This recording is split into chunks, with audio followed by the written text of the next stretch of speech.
Hey, greetings. This is Leroy Trusty, Director of E-Learning here at Harvard Community College. I want to just talk to you just real quick about ways that you can communicate. And I'm looking at this really from a family standpoint. I was involved in a birthday party the other night with my granddaughter, our youngest granddaughter, and it was her first birthday, and we weren't going to be flying back to Colorado to be with him on that day. But we wanted to spend time, and so what we ended up doing is using FaceTime. Now, FaceTime is a video program, a communication tool that I can communicate with another person who has an Apple product. So if I have an Apple computer, I have an iPad, I have an iPhone, I can FaceTime with that individual. I just dial them up, I call them, and then we can have a one-on-one conversation. Now, with that in mind, I also have Skype, and I've used Skype by itself and with Facebook. I can communicate with people using Skype. And then there's a lot of folks on campus who use Skype as part of the tools for communicating with students. If you have a distant student who wants to talk to you and you want to spend time with them, Skype is one way that you can do that. And so that's another tool that's out there. Some of the issues that we have, though, with some of these products is that we have to be able to download some software onto the computer. So that's always going to be an issue. So you need to make sure that you clarify that, especially with your administrators, if you can download that product onto your computer. With that in mind, there are alternatives, because I talk to individuals that say, I don't like Skype. I can only talk one-on-one. Well, Skype does have a plan out there that you can communicate with more than just one person. You can have that party line type of activity. But there are other tools out there that you can use besides Skype and FaceTime. One of the first ones that I want to bring up, and that is Google Hangouts.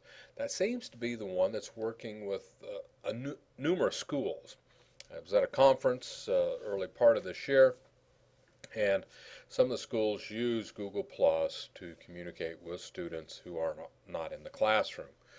In some cases, you may have that student that isn't able to attend class because of an illness or being hospitalized, but they want to attend class, and you want to make sure that they do attend your class.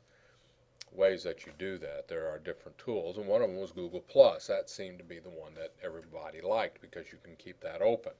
Now, I went to a few sites here, and I'm going to share a couple of these sites with you that have a list of what are some of the alternatives, free alternatives, and this is the key thing, the free alternatives to what we use with Skype or FaceTime. So, as I go over this, some of the things you have to be aware of is the voice over internet protocol. And at one time, Skype was it. So now there's more to be out there. And one of them, again, like I said, is Google. That's out there that you can communicate with. You can use it to communicate with different folks.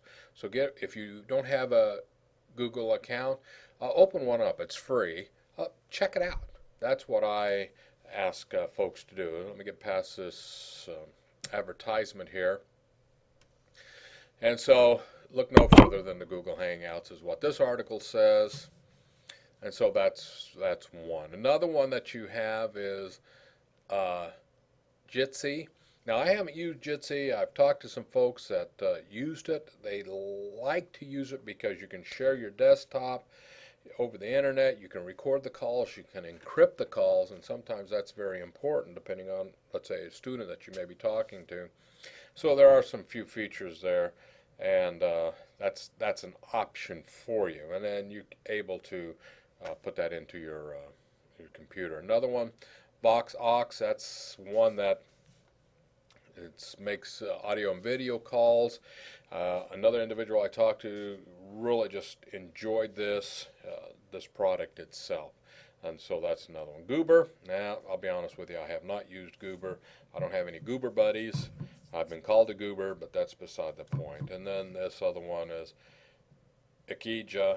I think that's how that's pronounced.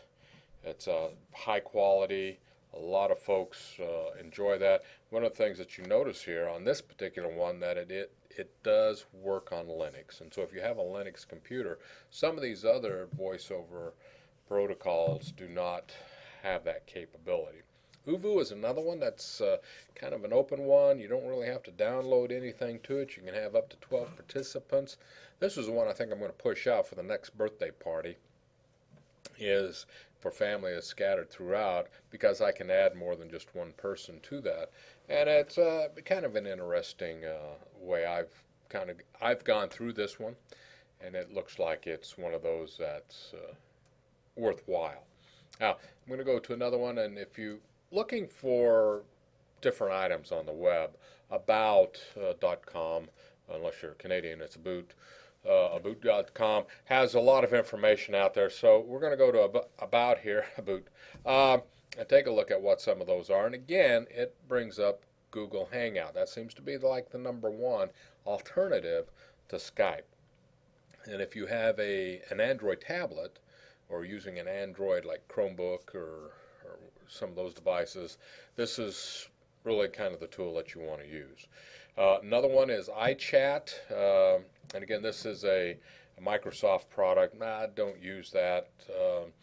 VBuzzer is one that's out there. TinyChat, I've only pulled this up a couple of times. You can up to 12 people on it. So it seems like that might work. Again, the quality, of course, they say isn't all that well. And of course, SiteSpeed. It's a conferencing tool for businesses. It's a monthly plan, and so that's where that comes in. Now, is it free? No, I kind of doubt it. So this one isn't so much one that may be free as the other list that I showed you, but an alternative. These are alternatives to what you can do as far as communicating with faculty. You can with colleagues. Maybe you're working with a cohort. Maybe you have a group of students that want to get together. You can tell them what are the different tools. Now, understand, if you are for this particular institution, it's not supported. Okay, just to kind of let you know that.